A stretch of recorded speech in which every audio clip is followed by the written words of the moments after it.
अंग्रेजी में एक लफ्ज़ है सैडिस्टिक प्लेयर, कि लोगों को दुखी करके वह ना लोकें तू दइए तो फिर दिखना है देखे तू लगा दे। इसी वह रियासत में कि सब इंस्पेक्टर की पोस्टें 30 और 40 लाख में बिक रही हैं।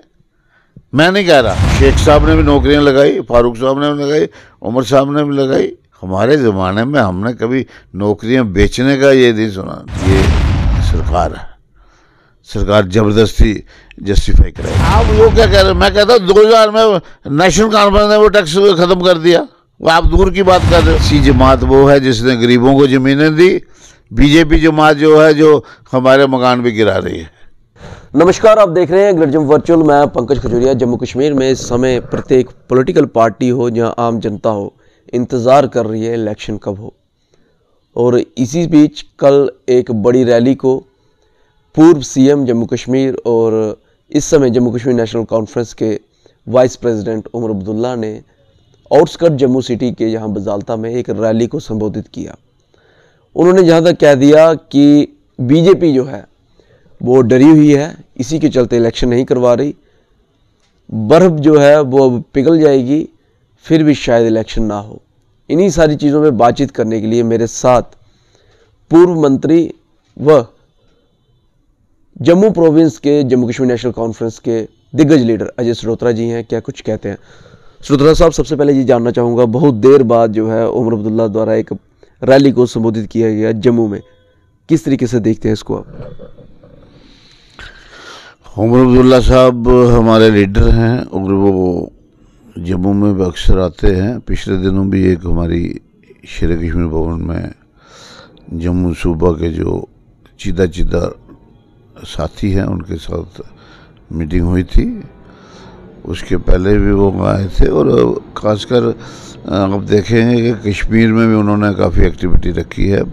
पिछले दिनों कुलगाम में जलसा था, कल आप देखिए सुबह वो आए हैं, शाम को वो वापस चले गए क्योंकि उनकी उधर आगे भी एंगेजमेंट्स थी इस करके।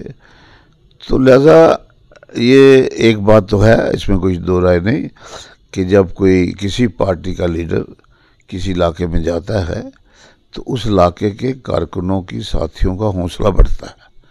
क्या उस इलाके के वर्करों का, क्या लीडरों का। तो कल उमर अब्दुल्ला साहब ने जो रैली की और जो भाषण किया उससे हमारे साथियों का, हमारे वर्करों का काफ़ी हौसला बढ़ा है। और फारूक अब्दुल्ला साहब भी तशरीफ़ ला रहे हैं शायद 23 को, उन्होंने कोई प्रोग्राम रखा है। तो ये नेशनल कॉन्फ्रेंस के प्रोग्राम चलते रहते हैं, ऐसी बात नहीं है। और नेशनल कॉन्फ्रेंस जिसको कहते हैं, जैसे कांग्रेस को लोग कहते हैं grand old party, national conference Jammu Kashmir में ग्रैंड ओल्ड पार्टी है। कल सुना मैं उनको जब उधर वो एड्रेस कर रहे थे, लेकिन इलेक्शन का जिक्र किया। उन्होंने कहा कि बीजेपी डरती है इसलिए इलेक्शन नहीं करवा रही है। आपको लगता है ये सच है? मुझे ऐसे लग रहा है कि बीजेपी जो है नेशनल कॉन्फ्रेंस से डरती है, लोगों को फेस करने से डरती है, और वक्त ये आ रहा है वो अपने साये से भी डर रही है। क्योंकि लोगों में रोष है, गुस्सा है, लोग परेशान हैं और लोग ये समझते हैं कि हमने जो वोट दिया था उस वोट के साथ हमको ठगा गया या हमारे साथ धोखा हुआ। आप कह रहे हैं कि वो लोगों से डरती है, लेकिन उनके लीडर, दिग्गज लीडर जो हैं वो हमेशा, लोग चाहे प्रोटेस्ट में हो, धरने पे हो, वहाँ जाके तो उनकी बातों को सुनते हैं। जो सरकार होती है, पार्टी सरकार में होती है, सिर्फ सुनने की बात नहीं होती, उसको हल करने की होती है। अभी तक जितनी जगह उन्होंने सुना, क्या किसी जगह मसला हल हुआ? जवाब है बिग नो। तो जब मसला हल नहीं हो तो क्या लोगों को बेवकूफ़ कितनी देर बनाओगे, कितनी देर कहोगे कि हम ये करेंगे वो करेंगे। सरकार जो होती है लोगों के लिए होती है। और जम्मू कश्मीर क्या पूरे देश में हमारा डेमोक्रेसी का एक सिक्का है, लोया है, और उस लोहे को बरकरार रखने के लिए हमको लोगों में जाके लोगों के मसले सुन के उनको हल भी करना है। क्योंकि हम वेलफेयर स्टेट हैं। हमने खासकर सरकार का कोई प्रेस्टेज नहीं होता, सरकार लोगों के साथ प्रेस्टेज बना दे। जो लोग सरकार बनाते हैं वो कोई डिमांड करें, आप प्रेस्टेज बना के खड़े हो जाओ। आपको लगता है वो हल नहीं कर पा रहे हैं? आपने देख लिया, हल करने के बजाय रोज नया हुक्मनामा आ जाता है। यहाँ बेचारे कश्मीरी पंडित बेचारे डर के मारे बैठे थे कि हम नहीं जाएंगे, उनको इन्होंने मायूस किया। आपके पीएचई वालों को मायूस किया है, आपके और जितने भी आज धरने कितने लगे हैं सबको मायूस किया है। मज़ा ये आता है कि मेरी सरकार हो, हम भी सरकार में रहे हैं, मैं खुद मिनिस्टर रहा हूँ तकरीबन 10 साल, मैं 18 साल लेजिस्लेटर रहा हूँ। हमने लोगों की बात सुनी और कोशिश की लोगों का मसला हल हो। मुझे याद है एक दफ़ा इंजीनियर्स ने रखा था रूना मंदिर के बाहर धरना, ये 87 के दौर की बात है। तो फारूक अब्दुल्ला साहब ने मिनिस्टर को भेजा, हमको भेजा, बोला भाई जाओ जाके उनको बोलो आप ये धरना बंद करो, मैं आप सबको लगा दूंगा। ये सरकार होती है, वेलफेयर स्टेट ये होती है, ये नहीं होती हाँ जी सुन लिया जी, हाँ जी ठीक है जी। क्या वजह है कि नहीं कर पाते? चले जाते हैं, सुनवाई होती है लेकिन कर नहीं पाते। एनसी को क्या लगता है क्या वजह है? वजह यह है कि बीजेपी की जो पॉलिसीज़ हैं डबल इंजन सरकार की, वो एंटी पीपल पॉलिसीज़ हैं। वो मतलब कि अंग्रेज़ी में एक लफ्ज़ है सैडिस्टिक प्लेयर, कि लोगों को दुखी करके वह ना लोकें तू दइए तो फिर दिखना है देखे तू लगा दे इसी भाई, हमको क्यों तू लगाना लोगों को, हम क्यों ऐसी बात करें। हम आप गवर्नमेंट में हो, लोगों को तवक्को होती है, सिर्फ वोट का रिश्ता नहीं होता है, लोगों की मुश्किलात हल करना सरकार का फ़र्ज़ बनता है, कोई सरकार हो। और जब सरकार ने हल करना, उसमें ये नहीं देखना कि मैं हल कर रहा हूँ नेशनल कांफ्रेंस का या बीजेपी का या कांग्रेस का या किसका, एक जनरल उसने हल करना। मैं इस मुद्दे पे भी आऊँगा, लेकिन हाल ही में आपके सदर जो हैं फारूक अब्दुल्ला, सिटिंग एमपी भी है श्रीनगर से, उन्होंने एक कैंडल मार्च में हिस्सा लिया जहां बच्चे एपटेक के खिलाफ रोष व्यक्त कर रहे थे, और नतीजा ये भी हुआ कि वो एग्ज़ाम जो है स्थगित कर दिया गया। हालांकि JKSSB के चेयरमैन ने बड़ी कोशिश की उसके ऊपर जस्टिफिकेशन देने की। देखिए मैं यहाँ तक तल्लक है, जिस दिन ऑल पार्टी मीटिंग थी तो वहाँ वो लड़के आए थे जो एस्पायरेंट्स थे, जो यानी कैंडिडेट्स थे, और उन्होंने काफ़ी ज़ोर शोर से अपना केस रिप्रेजेंट किया फारूक साहब के सामने। फारूक साहब ने कहा आप कहीं जहाँ भी हो मैं उधर आऊँगा आपके धरने में। हम सब लोग गए उधर फारूक साहब के क़यादत में, और फारूक साहब ने एक ही बात कही कि इनको जस्टिस दे दो,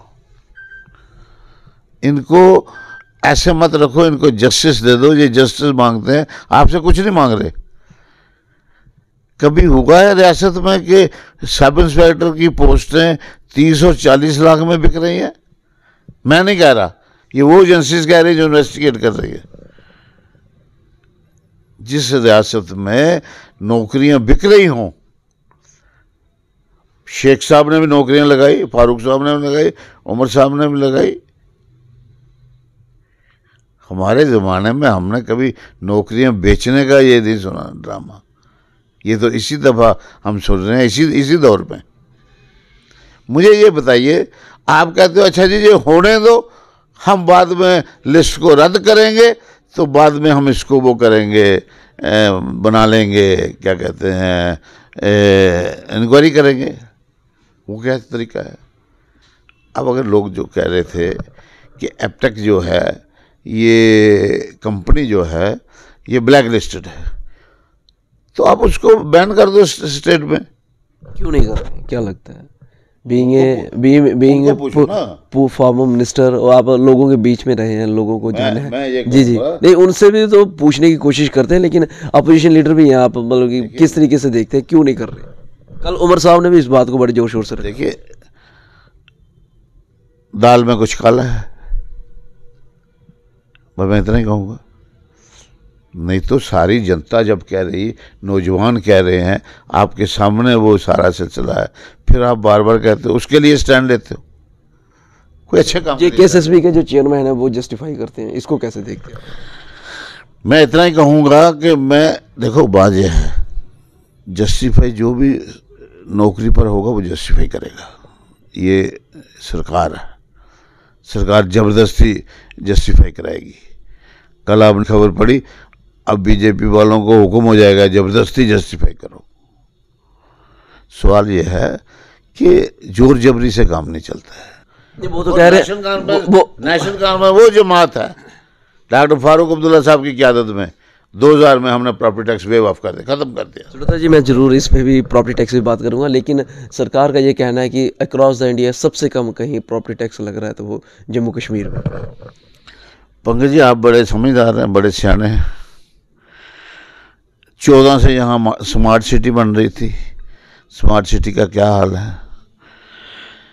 म्यूनसिपल कॉरपोरेशन में पानी की सहूलियत होनी चाहिए, सैनिटेशन की सहूलियत होनी चाहिए, गली नाली की सहूलियत होनी चाहिए, पढ़ाई की सहूलियत होनी चाहिए, हेल्थ की सहूलियत होनी चाहिए।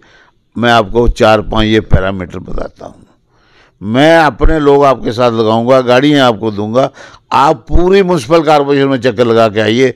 क्या जिस अम्बाला का ये बात कर रहे हैं, क्या जिस देहरादून की बात कर रहे हैं, उसके मुकाबले में हम कहीं हैं? आपने खुद कहना, आप ठीक कह रहे थे। पहले उस किस्म की फैसिलिटी दे दो ना, टैक्स लो। अच्छा, एक प्रश्न और भी है, आपसे भी बनता है। जम्मू कश्मीर में डोगरा महाराजा रहे, श्रीनगर म्यूनसिपल कॉरपोरेशन और जम्मू म्यूनसिपल कॉरपोरेशन उनके द्वारा बनाई गई, उन्होंने टैक्स नहीं लगाया, प्रॉपर्टी टैक्स। अब ये लगाया जा रहा है, इसको कैसे देखते हैं, इस बदलाव को कैसे देखते हैं? आप वो क्या कह रहे हैं? मैं कहता हूँ 2000 में नेशनल कॉन्फ्रेंस ने वो टैक्स ख़त्म कर दिया। वो आप दूर की बात कर रहे हो, मैं 2000 की बात कर रहा हूँ कि 2000 में नेशनल कॉन्फ्रेंस ने वो ख़त्म कर दिया, एक्ट ख़त्म कर दिया प्रॉपर्टी टैक्स का। आज क्या जरूरत पड़ गई लगाने की? उधर से आप कहते हो पैसे की कोई कमी नहीं है। कहीं ऐसा तो नहीं जो अपोजिशन लीडर हैं वो कहीं बाहर नहीं दिखते, तो जिस तरीके से आप चीज़ें गिना रहे हैं वो होती जा रही हैं, कोई उन चीज़ों को अपोज नहीं कर रहा है। कोई लोग अपोज तो हो रहा है, ये भी नहीं कहो अपोज नहीं। आम जनता ये ना रोड पे लीडर नहीं दिखते, अपोज नहीं हो रहा, ये मत कहो। मगर ये है कि वो कहते हैं ना, अब खुल के क्या कहना है, वो मैंने कहा उनको एक सैडिस्टिक प्लेयर है, यानी पीला पंजा आ जाएगा मिसाल के तौर पे। ये अच्छा नहीं लगता एक लेफ्टिनेंट गवर्नर सब अपने मुंह से पीला पंजा बोले, अच्छा नहीं लगता। वापस आएंगे, कल जो रैली हुई, उमर अब्दुल्ला का बयान सुन रहे थे, वो साफ तौर पे कह रहे थे मैंने सोचा नहीं था इस तरह का रिस्पांस आएगा, लेकिन रिस्पांस मिला, काफ़ी अच्छा लगा। क्या सोचा था कि एनसी जो है जम्मू में ख़त्म हो गई? ख़त्म नहीं हो गई, एनसी कभी ख़त्म नहीं होगी। नहीं, वो उनकी बात तो मेरी बात सुनिए। एक ज़माने में एसबी चौहान साहब होम मिनिस्टर थे, उन्होंने बयान दिया कि एनसी इररेलेवेंट हो गई है।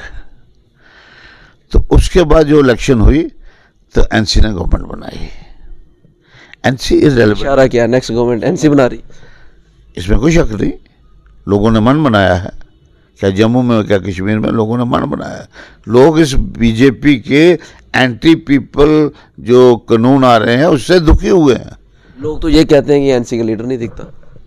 आपने ये देखा जब यहाँ वो पीले पंजे की बात कर रहे हो आप, तो जब वो इधर गिराने लगे, लोग कहने लगे एनसी जमात वो है जिसने गरीबों को ज़मीनें दी, बीजेपी जमात जो है जो हमारे मकान भी गिरा रही है। ये लोगों ने कहा।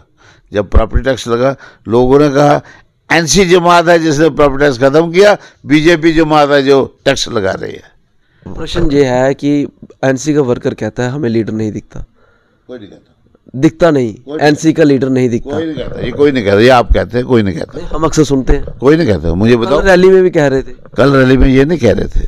उनका कहने का मकसद ये है कि यहाँ इलेक्शन कौन लड़ेगा। आप इस बात को जहाँ समझते नहीं, जहाँ जानबूझ के नहीं समझ रहे, उनका ये मकसद था कि इलेक्शन कौन लड़ेगा। ये नहीं था कि लीडर नहीं दिखते। लीडर हैं, क्यों नहीं लीडर हैं? अब आप देखिए, हमारे शेर कश्मीर भवन में हमारे सूबाई सदर साहब हैं, वो हर वक्त वहाँ तशरीफ़ रखते हैं, बाकी लोग बैठते हैं, कोई लोग आए उनकी मुश्किलात सुनते हैं, उनकी आवाज़ करते हैं, ऐसी बात नहीं है। मगर सिर्फ बात यह है कि इस सरकार का जो डबल इंजन सरकार है, डबल इंजन सरकार ने एक अपना सिस्टम बना लिया है कि लोगों के खिलाफ कोई ना कोई हुक्मनामा निकाल लेना। और वो जैसे मैंने आपको लफ्ज़ का अंग्रेजी का लफ्ज़ मेरे ख्याल ठीक ही है कि उसमें सैडिस्टिक प्लेयर। भाई आप लोगों के फायदे की बातें करो, आप करो। अच्छा भाई सब इंस्पेक्टर जो लिस्ट क्वैश की थी हमने, क्योंकि उसमें कहते थे पहले करप्शन होती थी, आज की डेट में कोई करप्शन नहीं है, जहाँ भी करप्शन मिली उसको हम क्वैश कर देंगे। इसमें करप्शन कैसे हो गई फिर? तभी क्वैश किया, नहीं करप्शन हुई तभी क्वैश। आप क्वैश करते जाओगे तो नौजवानों के उसके खिलवाड़ करोगे उनकी ज़िंदगी के साथ। आपने क्या क्वैश करके अपने आप को क्या कोई हीरो बनाना है? आप क्वैश करने की जो बात कर रहे हो, आप ऐसी बात होने क्यों देते हो? हमने क्यों नहीं होने दी? नेशनल कॉन्फ्रेंस के दौर में क्यों नहीं हुआ? फारूक साहब के दौर में क्यों नहीं हुआ? शेख साहब के दौर में क्यों नहीं हुआ? उमर साहब के दौर में क्यों नहीं हुआ?